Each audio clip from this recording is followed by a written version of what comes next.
Muy buenos días. Seguimos en el Salmo 40. Estamos a día martes y nuestra lectura está en los versículos 6 al 8. Sacrificio y ofrenda no te agradan. Has abierto mis oídos. Holocausto y expiación no has demandado. Entonces dije, aquí estoy. En el rollo del libro está escrito de mí. El hacer tu voluntad, Dios mío, me ha agradado, y tu ley está en medio de mi corazón. Tenemos otras lecturas muy interesantes que hoy las vamos a leer. Hebreos capítulo 10, versículos 3 al 10. Pero en estos sacrificios cada año se hace memoria de los pecados, porque la sangre de los toros y de los machos cabríos no puede quitar los pecados. Por lo cual, al entrar en el mundo, dice, sacrificio y ofrenda no quisiste, mas me diste un cuerpo. Holocaustos y expiaciones por el pecado no te agradaron. Entonces dije, he aquí vengo, Dios, para hacer tu voluntad, como en el rollo del libro está escrito de mí.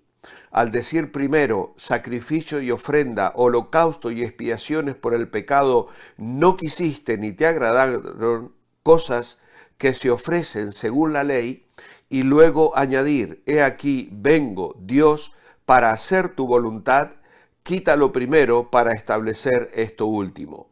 En virtud de esa voluntad, somos santificados mediante la ofrenda del cuerpo de Jesucristo hecha una vez y para siempre.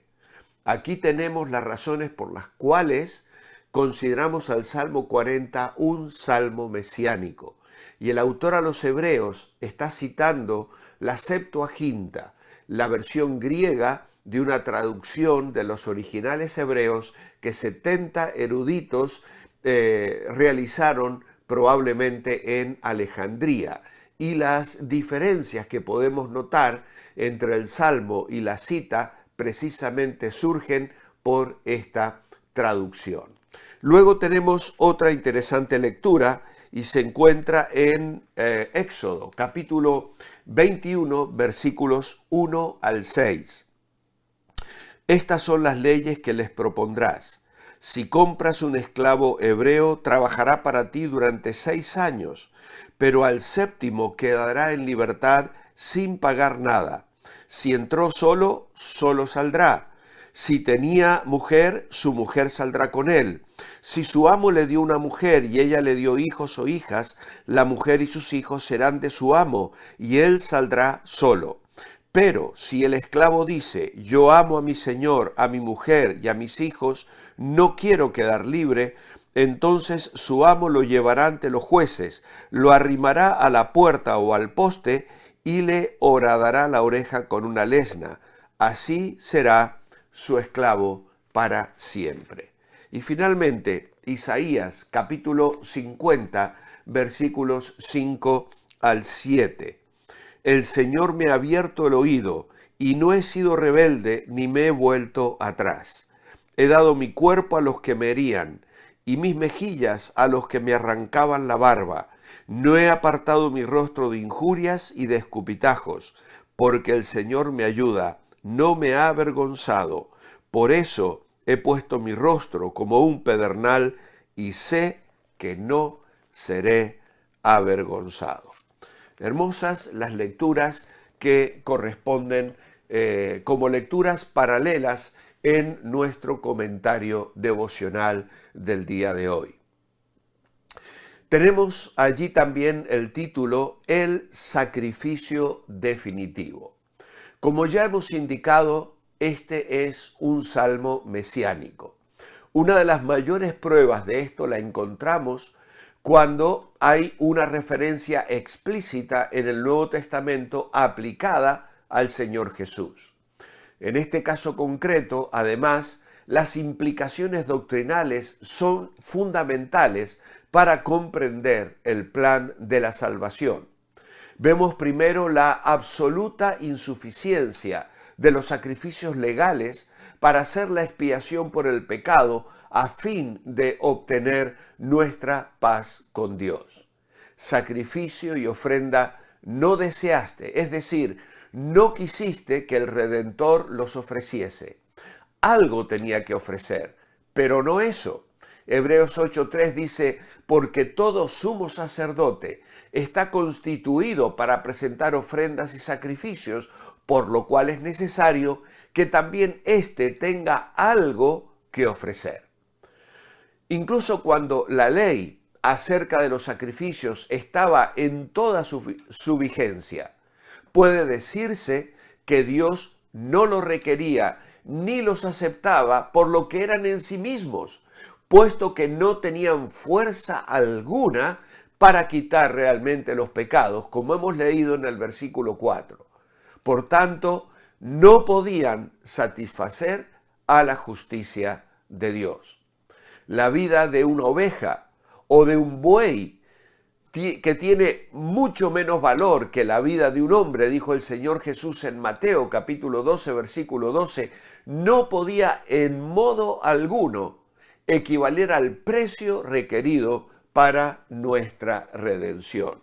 Y creo que aquí es oportuno que vayamos a la carta de 1 Pedro, capítulo 1, versículo 18 al 20, donde leemos lo siguiente. Bien sabéis que fuisteis rescatados de una vida sin sentido, la cual heredasteis de vuestros padres, no con cosas corruptibles como oro o plata, sino con la sangre preciosa de Cristo, como de un cordero, sin mancha y sin contaminación. Ya estaba destinado desde antes de la creación del mundo, pero ha sido manifestado en estos últimos tiempos por amor a vosotros.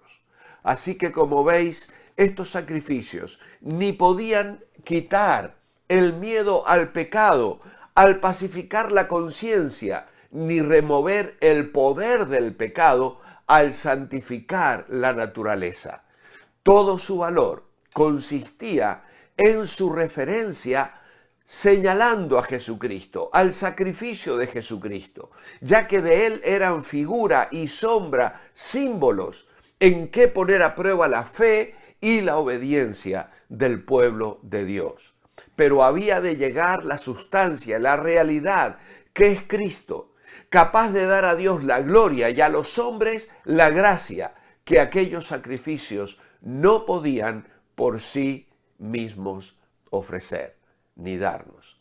Algunas personas, al leer el Antiguo Testamento, describen a Dios como un tirano sanguinario que se deleita en ver sangre y el sufrimiento de los animales. Pero el Mesías viene al mundo, como hemos leído en el Salmo 40 y en Hebreos 10, y le dice al Padre que los sacrificios no le habían agradado, pero que le preparó un cuerpo para que la segunda persona de la Trinidad, cumpliendo la voluntad del Padre, se hiciera humano y se convirtiera en el sacrificio perfecto y definitivo. Y las maravillosas consecuencias de ese sacrificio las podemos leer allí en Hebreos capítulo 10, versículo 10. Él se ofreció de una vez y para siempre. Y ya no hace falta que nosotros ofrezcamos sacrificios, sino que confiemos en la obra que Cristo hizo a nuestro favor. Por otro lado, el versículo 6 hace referencia a un pacto que se establecía entre un siervo y su amo, por el que el primero podía renunciar a su derecho y ser libre. En ese caso se le realizaba públicamente un agujero en la oreja, que indicaba que aquella persona aceptaba voluntariamente ser sierva de la otra. Y esto es un hermoso cuadro de entrega, como lo hemos destacado el domingo. Nosotros también notamos que el nacimiento de Cristo estaba escrito en el libro. La primera promesa de esto se halla en Génesis 3:15, donde Dios anunció que de la simiente de la mujer, no del hombre, sino de un nacimiento virginal, derrotaría a la simiente de Satanás. Más adelante Dios le anunció a Abraham que el Salvador vendría mediante los judíos y luego le reveló que vendría de la tribu de Judá. En Isaías 7:14 anunció el nacimiento virginal y Miqueas 5:2 informó que el pueblo que vendría sería de Belén. Y estos textos los solemos mencionar mucho alrededor de la Navidad. El Señor Jesús también voluntariamente aceptó someterse al señorío del Padre, su consentimiento voluntario a la obra que se le encomendó. Dice entonces, aquí estoy, yo voy. Como si él dijese, puesto que no desea sacrificio, ni ofrenda, ni holocausto, ni expiación, aquí me tienes, a mí, decidido a entrar en lucha con los poderes de las tinieblas y mirar por el interés de tu gloria y de tu reino, antes que dejar sin hacer la obra de la redención. Aquí me tienes, dispuesto a ser enviado al mundo cuando se cumpla la plenitud de los tiempos. Para todos los santos del Antiguo Testamento, dice el Señor, seré el que viene. Si tú te detienes a mirar las páginas del Antiguo Testamento, hay un grito que sobresale, alguien vendrá, alguien vendrá, alguien vendrá. Y esto luego se repite en Mateo 11, en Lucas 7, incluso le van a preguntar al Señor, ¿eres tú el que había de venir? De parte de Juan el Bautista se le pregunta, ¿eres tú el que había de venir o esperaremos a otro? Pero era Él, el Señor, era Jesús de Nazaret. Y en su caso no le horadaron los oídos, sino su costado, sus manos y sus pies.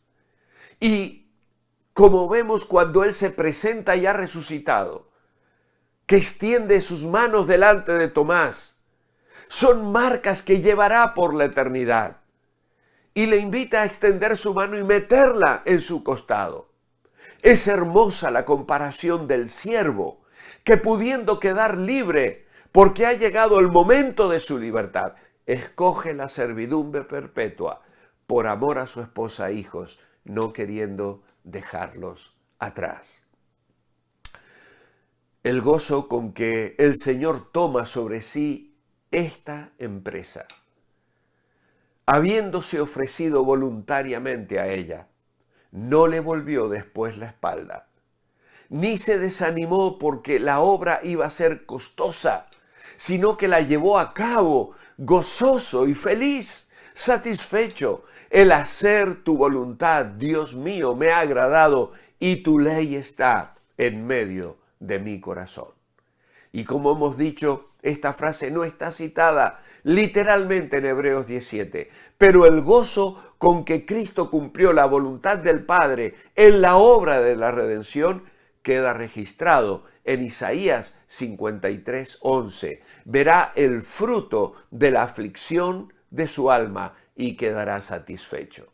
Hebreos 12:2, por el gozo puesto delante de él, sufrió la cruz, menospreciando el oprobio. Entendemos la importancia del sacrificio de Cristo como ofrenda única y definitiva por nuestros pecados. Puedes aplicar esta enseñanza hoy a tu vida y experimentar a su vez el gozo de vivir en el centro de la voluntad de Dios. Mi oración escrita esta mañana es, amado Padre, ¿qué ejemplo tenemos en Jesús? Él vino voluntariamente para hacer el sacrificio definitivo. Él recibió sobre su cuerpo el castigo de nuestro pecado y las huellas de aquel sacrificio perdurarán por la eternidad para que podamos recordar siempre su entrega y su amor. Hoy le alabamos, adoramos y exaltamos con todo nuestro corazón, diciéndole al Padre, gracias, gracias, gracias por Jesús. En su nombre, amén. Que el Señor os bendiga. Os espero mañana. Manteneos bendecibles.